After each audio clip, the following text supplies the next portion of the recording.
Welcome to Lately, a new Globe and Mail podcast. I'm Vas Bednar, and every Friday, I'm going to be having a conversation about big defining trends in business and technology that are reshaping our everyday. Find Lately wherever you get your podcasts. On Monday, Donald Trump officially became his party's nominee for president at the Republican National Convention. This comes after the attempted assassination on Saturday. If you want to really see something that's said, take a look at what happened.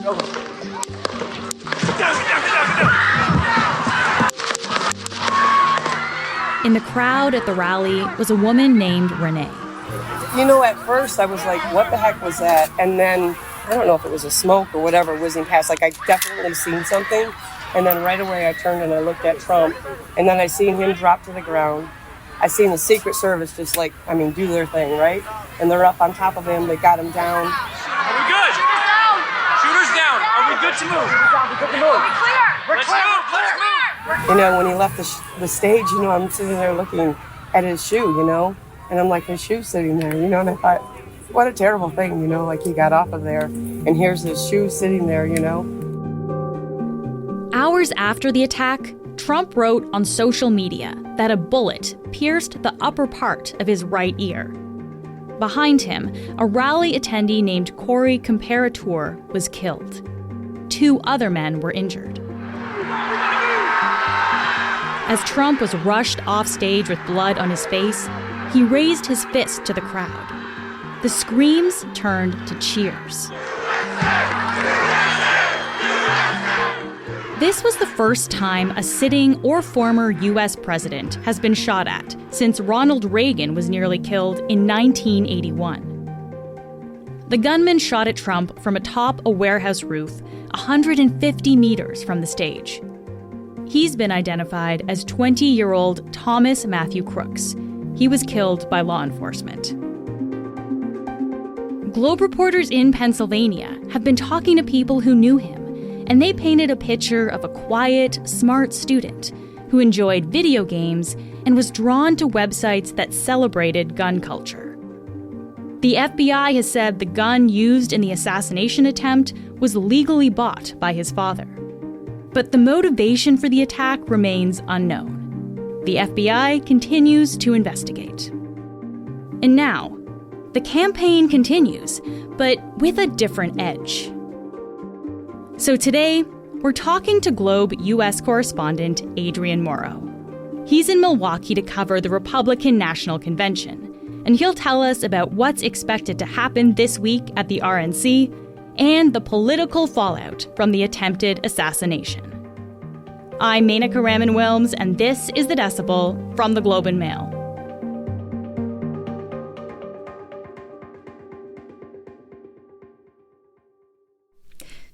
Adrian, thank you so much for being here. Thanks for having me. We're talking to you on Monday afternoon, and you're actually in the media room at the Republican National Convention in Milwaukee, Wisconsin. Adrian, what has been your first impression of the mood there? A lot of people here feel determined to basically just go ahead with the convention as planned. You know, despite Donald Trump having survived an assassination attempt, not even 48 hours ago, they basically made this decision almost immediately to proceed as planned with the convention. Donald Trump, in some ways, actually set the tone himself as he was coming off the stage, surrounded by the Secret Service after the assassination attempt. You saw him pumping his fist in the air and shouting "fight." I think he seemed to have always been very determined that this was going to happen. You know, the RNC itself said the other day that, you know, they're not changing any security measures here. Security is already quite tight here, but that they basically feel they can go ahead and have the convention. So even though it opens under a cloud and people a little bit on edge here, there is this real determination to sort of go ahead as planned. Yeah. And you mentioned security there. Can you describe, I guess, what the city looks like right now? Yeah, so the central part of Milwaukee is all fenced off with security fencing, and then there's some additional security for getting into some of the individual venues within the convention campus. So we've got a number of buildings that are kind of part of all of this. Everybody who's inside, who's allowed through the perimeter, has been vetted by the Secret Service, as well as having credentialing and accreditation for the convention itself. So consequently, because of that, this is a pretty secure area. It's a fairly large campus. It's 10 or 20 city blocks, something like that, Wow. that's been sort of shut down. Yeah, and because of the vetting for people. So it's not just that people have to pass through metal detectors to get into the perimeter of the convention site, but they've also been vetted by the Secret Service ahead of time. So, so they have a fair amount of security here that the Secret Service really seems to feel is enough to keep Donald Trump and the other dignitaries safe. Yeah. And from what I understand, right, this is a place where only delegates and party officials can really be, right? It's not like a rally where literally anyone can show up. There's a very clear set of people who can be inside that building. Yeah, that's correct. It's delegates, people working to put the convention on, members of the media. Obviously, it's a sort of closed group of people who've had to apply and be vetted by the Secret Service in advance. So I think they're hoping that that's going to be enough to kind of keep everybody safe. So, Adrian, can you just kind of, I guess, set the scene for us a little bit with this convention? Like, looking at the bigger picture, how significant will this convention this week actually be for U.S. politics? This is always going to be the official kickoff to the general election campaign for the Republicans. Donald Trump, will be formally nominated. He'll give a convention speech on Thursday night, which will be the culmination of it. And he'll basically have to both, prosecute his case against Joe Biden and make the affirmative case for himself on why he should be elected president. It's taken on added significance after the assassination attempt 48 hours ago. There will be more attention on him, I think, than there even would have been otherwise, if that's possible to believe. This will be his first major public appearance since surviving the assassination attempt, and people are really going to want to hear what he has to say. And so he really has the opportunity here to basically affirmatively make his case to people. There's a small number of undecided voters. I don't think that's a large group of people, but that's enough to tip an election potentially. So he'll want to be reaching out to those people to say, here's why you should choose me over Joe Biden. So the stakes are really high for Trump. This is his opportunity to set the tone and get people motivated. Yeah. And so from what you're saying, it sounds like we are definitely expecting to hear from him at this convention this week. Do we know, though, exactly when we might see him on stage, Adrian? So we know for certain that we will hear from him on Thursday night. That's when he'll give his formal convention speech accepting the nomination. That'll be the biggest moment of the convention. It's possible that he will appear before that. We are expected to see him in the convention hall tonight. That's Monday night. So far, my understanding, though, is that there aren't plans for him to speak on Monday night. We will see. Donald Trump being Donald Trump, he may change his mind at the last minute and decide that he does want to come out and say something. He may decide not to save it all for his big Thursday night speech. Okay. Often with political conventions like this, Adrian, we see protests alongside them. Do we know if there are any plans for protests in Milwaukee this week? Yeah, there's at least one protest planned for today.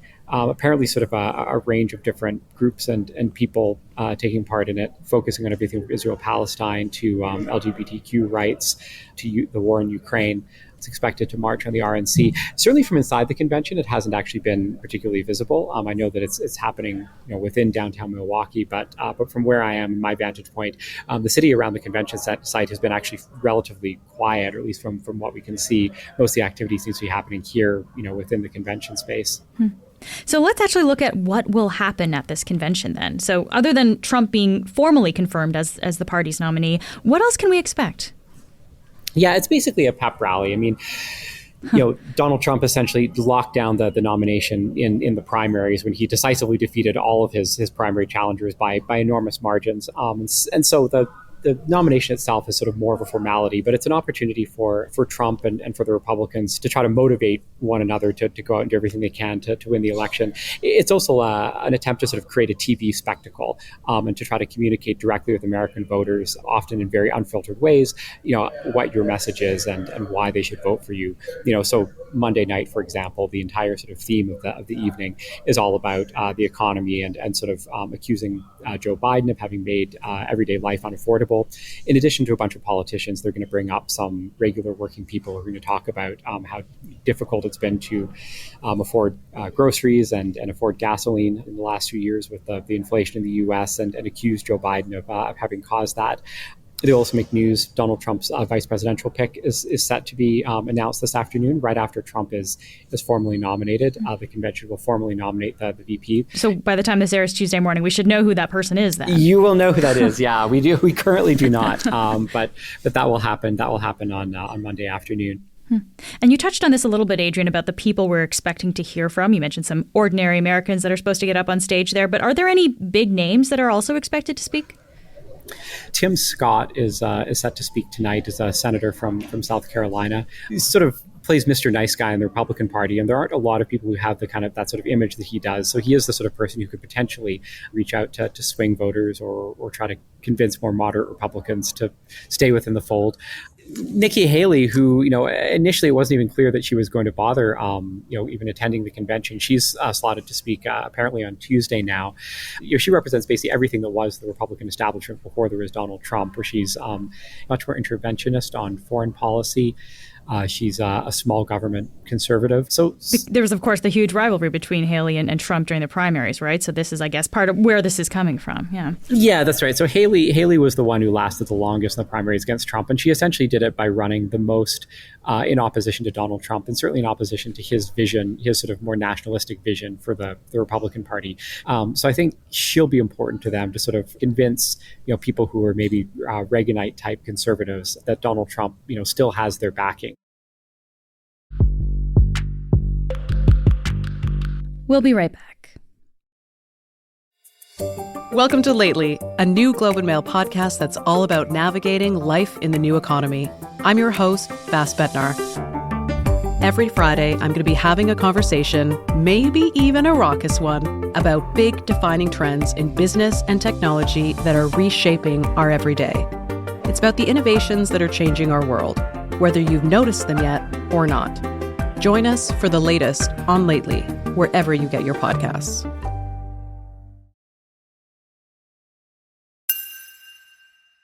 So, Adrian, we've talked about the convention, but let's change gears a little bit now and talk about the political fallout of really what happened over this past weekend. I'm wondering, are there any historical parallels that I guess we can look to in order to understand the potential responses, really, to Trump's assassination attempt? Yeah, I mean, the U.S. has had, a number of assassinations and attempted assassinations of presidents. Teddy Roosevelt in 1912 was a former president at the time, was running unsuccessfully, as it turned out, to try to reclaim the presidency, and was actually shot in Milwaukee before a campaign speech.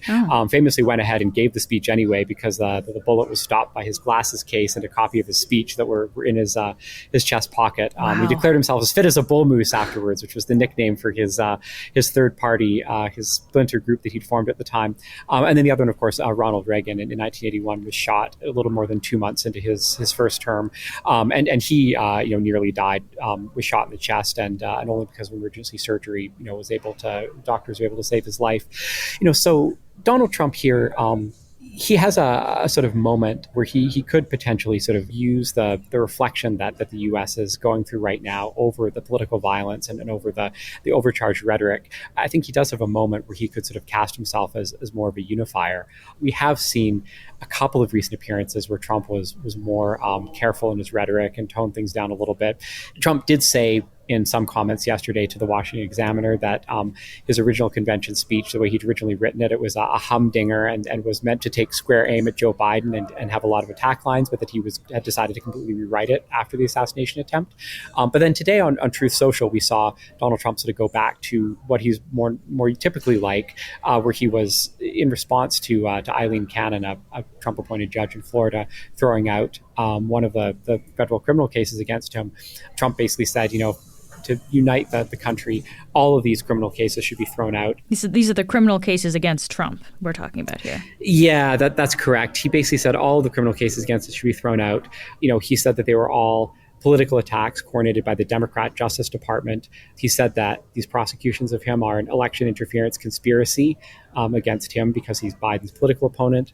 He referred to one of the cases as witch hunts, hoax, scam. So it remains to be seen. We'll see if his speech on Thursday, to what extent it's like that Truth Social post, or to what extent he actually does try to bridge the divides in the country and present a more unifying message. Yeah, and this is really interesting to think about here, Adrian, these responses, because it really illustrates how we are in this hyper-partisan environment in the States, at least. And I guess I wonder, because since the assassination attempt, we've seen many politicians calling for calm and calling to tone down the rhetoric, right? House Speaker Mike Johnson was saying this, and so was President Joe Biden in an address from the Oval Office on Sunday night. I want to speak to you tonight about the need for us to lower the temperature in our politics. And to remember, while we may disagree, we are not enemies.